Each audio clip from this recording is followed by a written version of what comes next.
Prefeito de Campos é um oferecimento.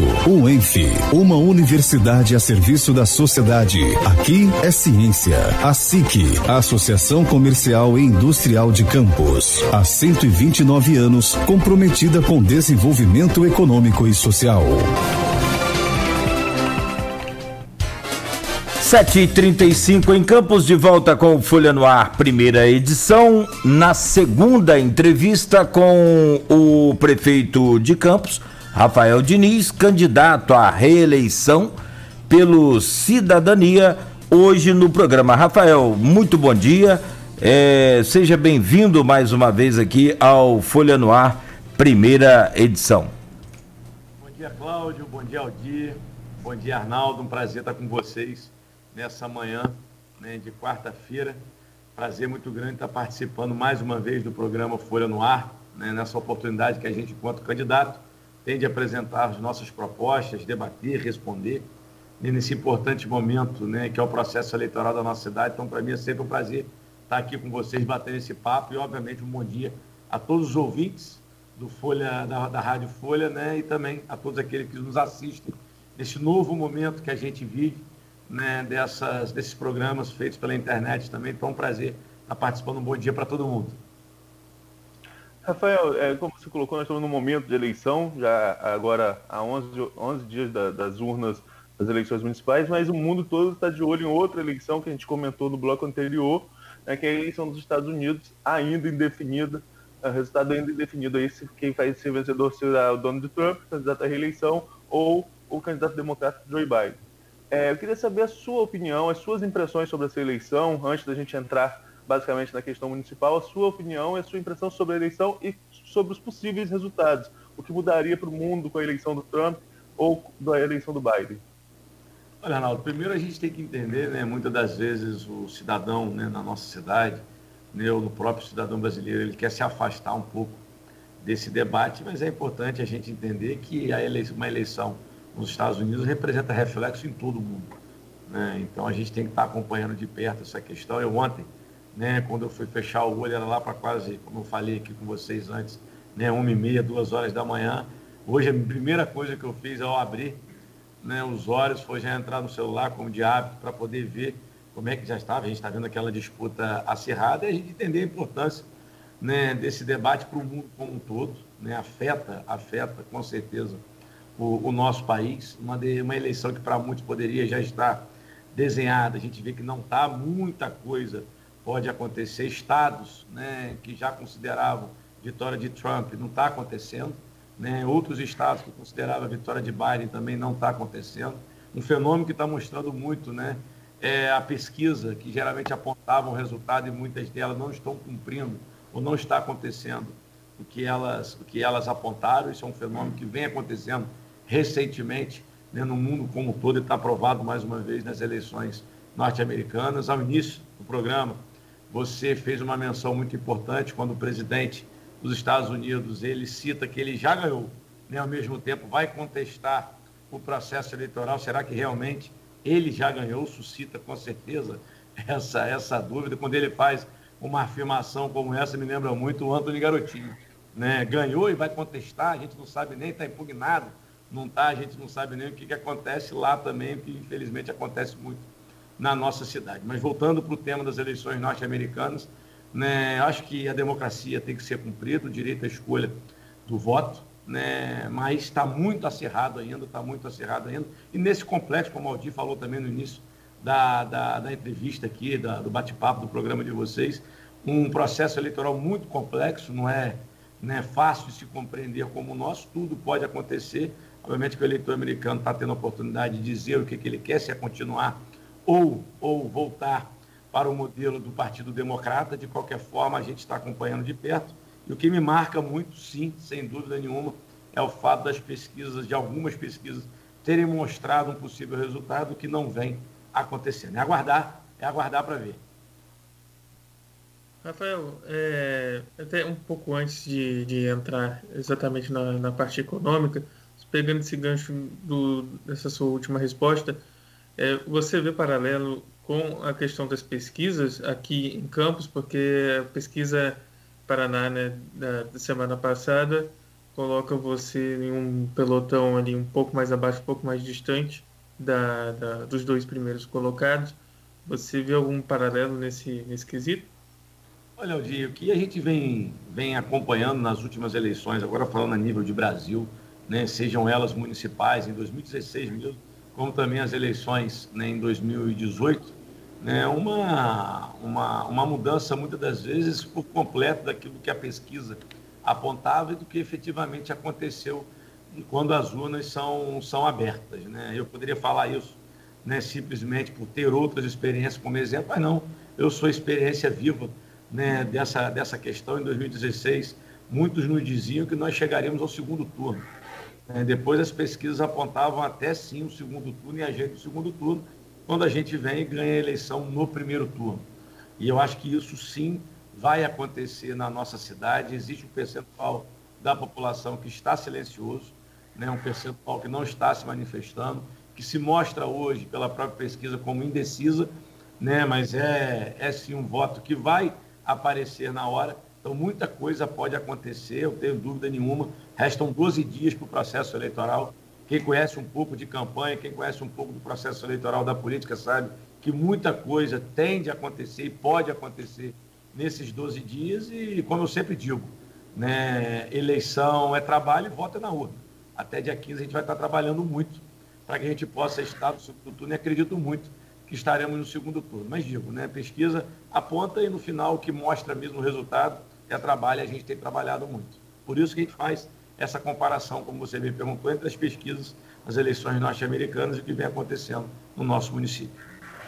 Rafael, eu vou deixar para a gente explorar um pouco mais sobre pesquisas no próximo bloco, assim como debates, né, dentro do nosso cronograma aqui, e vamos abordar agora a questão econômica, né, que é uma questão que é muito pertinente para essa discussão, e você, como candidato à reeleição, sempre tem colocado que conhece a máquina como ninguém.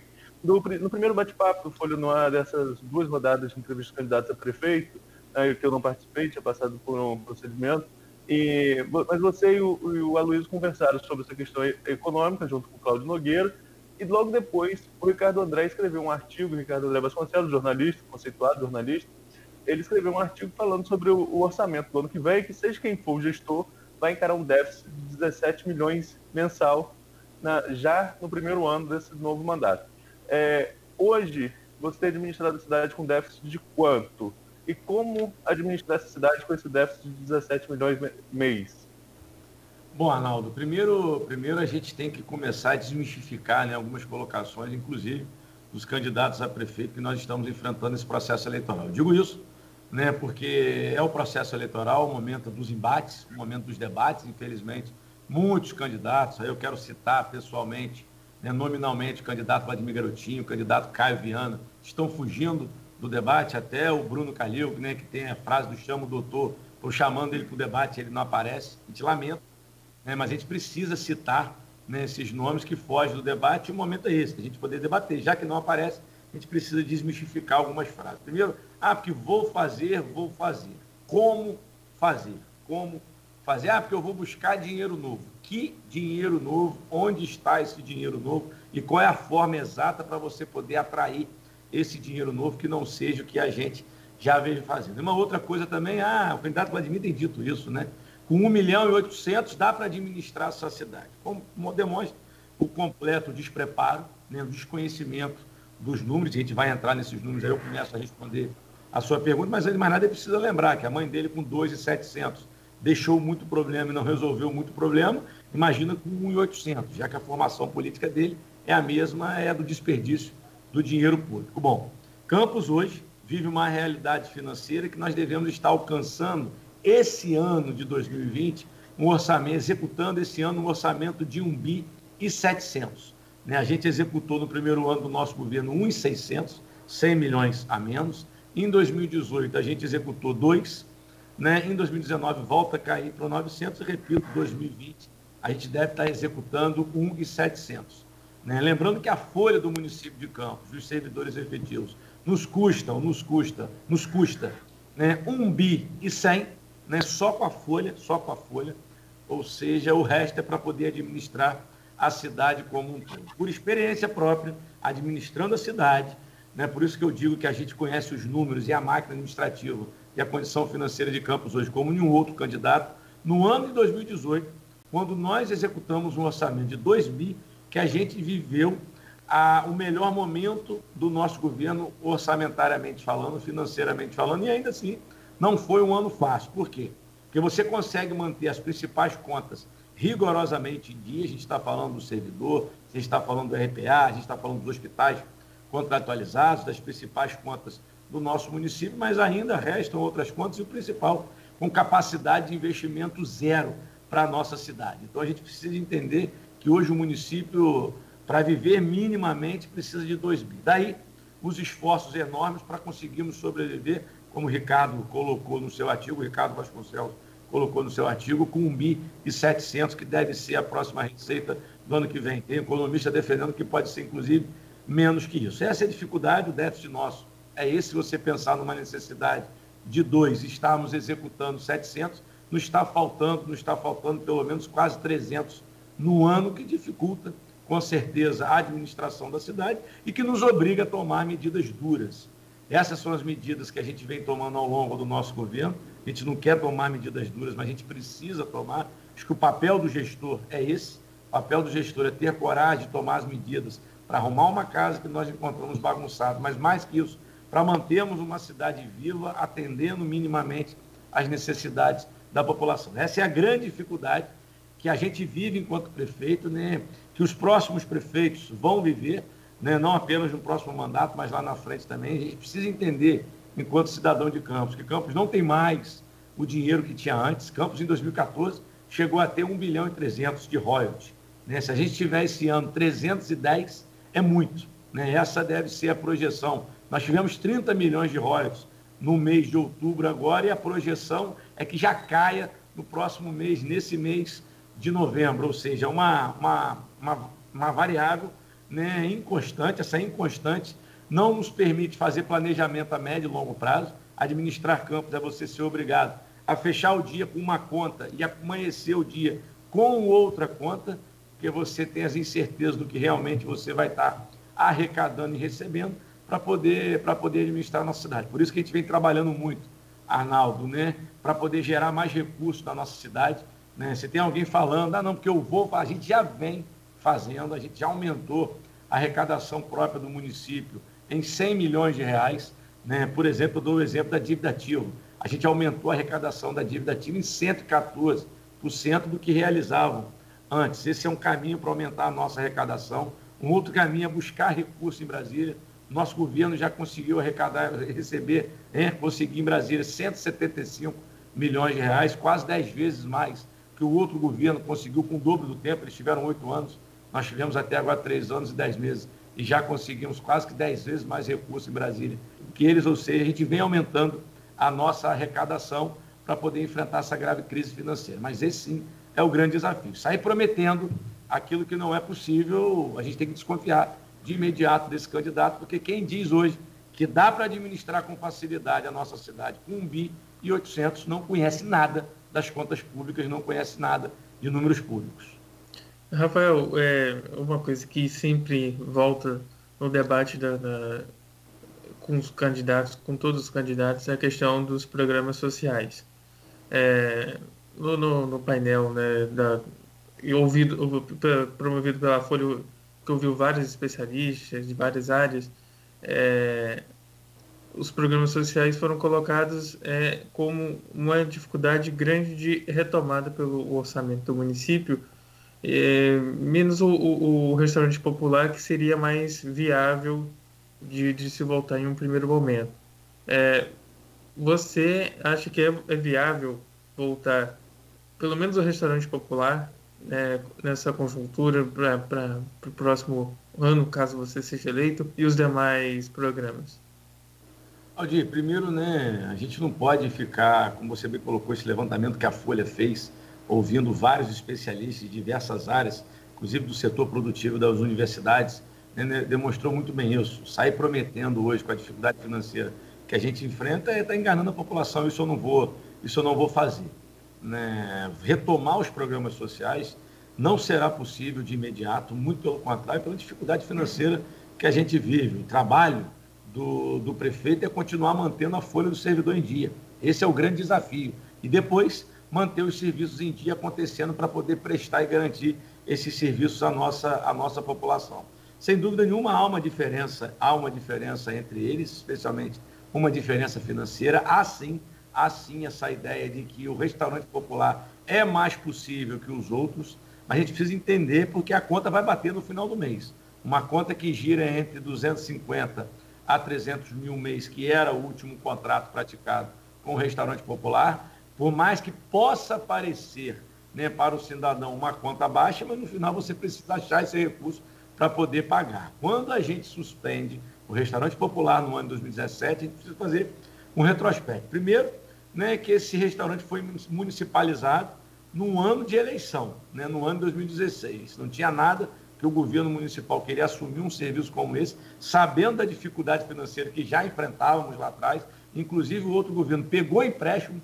Como é que mantém um serviço que custa e ainda assim pega o empréstimo? Mostra a completa falta de responsabilidade e a busca apenas pelo voto de forma irresponsável. Quando a gente assume numa grave crise financeira, a gente ainda mantém por alguns meses o restaurante popular, até que a gente entende que não haveria recurso para poder mantê-lo. Daí a suspensão. Ao longo do nosso mandato, nós tentamos por diversas vezes, numa parceria com o governo estadual, até porque aquele espaço é um espaço do governo estadual, a gente assinar um contrato para poder prorrogar, na verdade, manter o contrato prorrogando, para poder continuar atendendo em parceria com o Estado. Não houve interesse naquele momento por parte do governo do Estado, que dificultou a gente poder retomar, né? E hoje, como é que eu acredito nesse modelo? Acredito através de uma parceria público-privada, né? A gente garantir um dinheiro, né, um recurso fora do recurso público, um dinheiro privado, para que a gente possa manter esse serviço e não ficar naquela instabilidade. De repente, a gente retoma hoje, consegue pagar um mês, consegue pagar o segundo mês, mas não consegue pagar o terceiro mês, aí é obrigado a suspender novamente o programa. Por isso que é importante a gente encontrar uma fórmula sustentável. A fórmula que eu encontro é uma parceria público-privada para a gente poder retomar o restaurante popular. Essa é a única alternativa que hoje eu vejo. Por quê? Porque quando a gente vai para o dinheiro que é público, né, você precisa fazer conta no final do mês. Teve uma opção que a nossa gestão fez, por mais que a gente entenda a importância de um restaurante popular, né, eu precisava manter o pagamento de instituições filantrópicas como a APOI, a PAI, a PAP, tantas outras que prestam serviço, Irmãos da Solidariedade, tantas outras que prestam um serviço essencial para a nossa cidade, e nós priorizamos o pagamento, o repasse a essas instituições, né? Essas instituições reconhecem o compromisso do nosso governo com elas, nós não reduzimos o repasse a essas instituições, muito pelo contrário, a gente vem mantendo o pagamento dessas instituições, entendendo a importância que eles prestam. Aí eu dou um exemplo, que ser prefeito de Campos hoje, Aldir, é exatamente isso. É você fazer escolhas, tomar decisão difícil.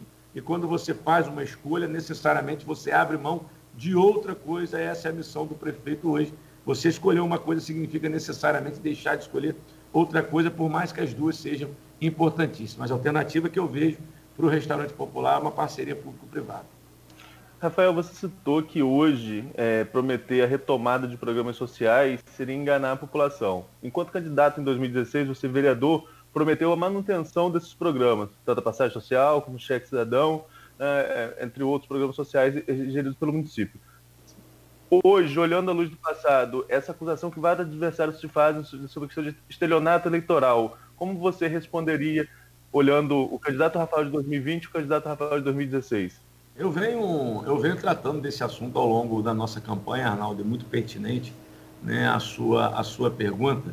Em 2016, né, uma certeza que eu posso dar para o nosso cidadão, que tudo que eu te fiz pensar, né, voltando agora, me dirigindo ao cidadão, à cidadã campista, tudo que eu te fiz pensar, tudo que eu te fiz imaginar, tudo que eu te fiz até sonhar, não foi da boca para fora. Eu, antes de mais nada, eu imaginei, eu pensei, eu sonhei. Quando eu fui às ruas, direto e indiretamente até a sua casa, até você, eu achava que aquilo realmente era possível. Nós vivíamos numa cidade com um orçamento de quase 3 bilhões, a gente acreditava que pudesse ter os 2 bi, infelizmente no primeiro ano já tivemos de cara 1,6 bi, ou seja, metade do recurso. Aí eu pergunto para o cidadão, imagina você em casa, está habituado com um salário e paga suas contas com aquele salário. Da noite para o dia o seu salário cai pela metade, você consegue manter as suas contas, as mesmas contas com o salário pela metade? Nenhum cidadão consegue, nenhuma cidadã, nenhum chefe, nenhuma chefe de família consegue. A mesma coisa aconteceu com a prefeitura. Sim, assumi compromissos que eu achava que eram possíveis, mas quando a gente entra na prefeitura, a gente até tenta mantê-los, a gente manteve esses programas sociais por alguns meses, ao tempo que a gente descobre que não seria mais possível mantê-los pela condição financeira, quando a gente vai decidir de forma responsável, não por vontade, mas sim por necessidade, suspender. Hoje não, né? Antes os números eram maquiados, antes o cidadão não tinha as informações corretas sobre o município. Eu, enquanto vereador, e vocês, enquanto o Grupo Folha, acompanhava de perto o trabalho da Câmara Municipal, como sempre fizeram um trabalho responsável e isento. Vocês viram quantos pedidos de informação eu fazia enquanto vereador, e todos eles eram negados, ou seja, a gente buscava ter informações do que realmente acontecia com a máquina pública no então governo lá atrás, e nos negava essas informações, sem falar que Campos era considerado uma das cidades menos transparentes do estado do Rio de Janeiro e do Brasil. Campos chegou a ocupar a posição 83ª, a posição 83 em transparência. Hoje Campos já trabalha entre as 3 cidades mais transparentes do estado do Rio de Janeiro, ou seja, a gente não sabia efetivamente o que acontecia. Hoje não. Hoje Campos é uma das 3 cidades mais transparentes do estado do Rio de Janeiro. O cidadão sabe o que realmente acontece com a nossa cidade, a Câmara Municipal sabe o que realmente acontece com a nossa cidade, as nossas contas estão aprovadas por unanimidade pelo Tribunal de Contas, até agora todas as nossas contas que foram votadas e apreciadas pelo Tribunal. Então a gente consegue hoje entender o que realmente acontece com a máquina administrativa, por isso que eu afirmo que eu sou sim um candidato que mais conhece da máquina e que mais conhece da realidade. Hoje, conhecendo a máquina e conhecendo a realidade, eu não posso prometer aquilo que eu já sei que não será possível. Pelo simples fato de daqui a 12 dias a gente estará enfrentando as urnas, prometer por prometer só para ter o voto, eu não posso ter essa irresponsabilidade. Lá atrás a gente achava que era possível e quando a gente entra, a gente vê que não é possível. Hoje não. Hoje eu sei o que é possível e o que não é possível, por isso não sair prometendo simplesmente para ter o voto, muito pelo contrário. A gente tem que estar passando para o nosso cidadão, para a nossa cidadã, a realidade que a gente vem enfrentando, os desafios que a gente já vem vencendo e por que a gente quer continuar para continuar vencendo esses desafios sem falsa promessa. Prefeito, é só informar aqui que lá nas redes sociais, Arnaldo e Aldir, tá, o pessoal tá, como a Luísa fala aqui, uma briga de foice do escuro. Mas a hora que tiver alguma pergunta interessante, naturalmente será repassada ao prefeito, e o que tiver de ofensa, naturalmente... Essa briga de foice no escuro, Cláudio, a gente lamenta, né, por óbvio, mas é igual faz futebol. Parte. Faz parte. Futebol, é do jogo, né? Eu não faço política agredindo nem ofendendo ninguém, mas se o candidato Vladimir tivesse a coragem de debater comigo, a gente estaria resolvendo muito essa questão. O problema é que ele foge do debate e bota as pessoas para ficar atacando, né? Então, eu acho que se ele enfrentasse o debate de forma corajosa e responsável, a gente estaria evitando, como você bem colocou aí, no linguajar muito nosso campista, essa briga de foice. Ali tem para todos os lados, né? E que naturalmente são ponderados aqui pelo regulamento da nossa página, né? Tendo ofensa, naturalmente excluído. Prefeito, a pergunta é, nessa questão da economia, sobre os painéis que o Aloysio fez, que o Grupo Folha fez, né, e foram muitos, foram 34 pessoas ouvidas de várias, como disse o Aldir, o Arnaldo, né, vários segmentos. Cita-se 1,7 de arrecadação para ano que vem e logo de imediato 1,1 de folha de pagamento. Trazendo essa coisa para hoje, nós temos a folha de pagamento, né, temos uma arrecadação também em queda e tem a folha pendente de RPA, por exemplo, tem de DAS também. Nessa conjuntura atual, dá para resolver e zerar no seu governo, né, essa questão da folha de pagamento dos RPAs?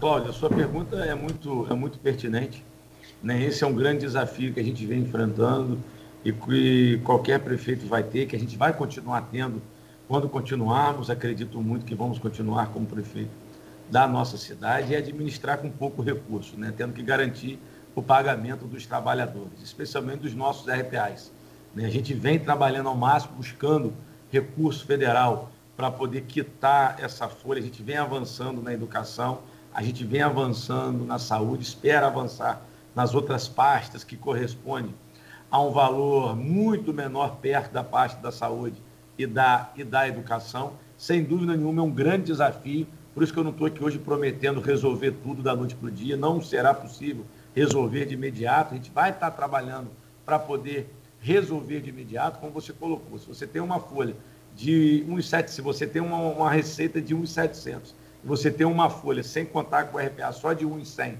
e você ainda tem que manter todos os outros serviços na cidade, olha a dificuldade que é manter essa cidade funcionando, inclusive com todos os pagamentos em dia. A minha mensagem para o trabalhador de RPA, primeiro é em defesa do RPA, para mostrar para a população que muita gente acha que RPA não é importante, que RPA é indicação política. Bom, RPA é necessário.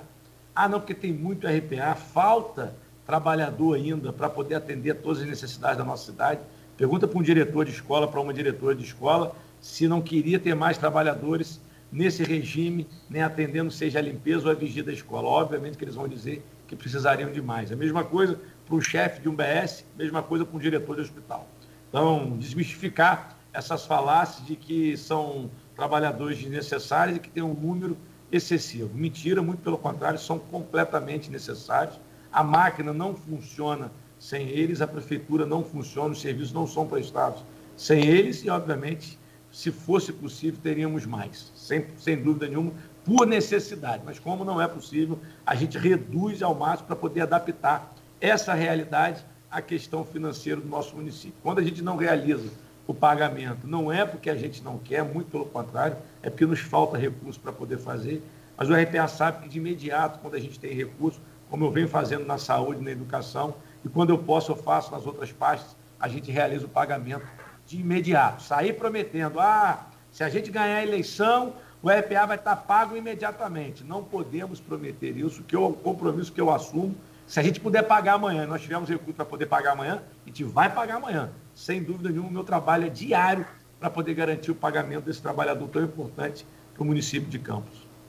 Rafael, você citou aí essa questão de RPA, a gente vai concluir esse bloco falando sobre isso, acredito, porque uma crítica que tem sido constante dos seus adversários é com relação ao número de RPAs.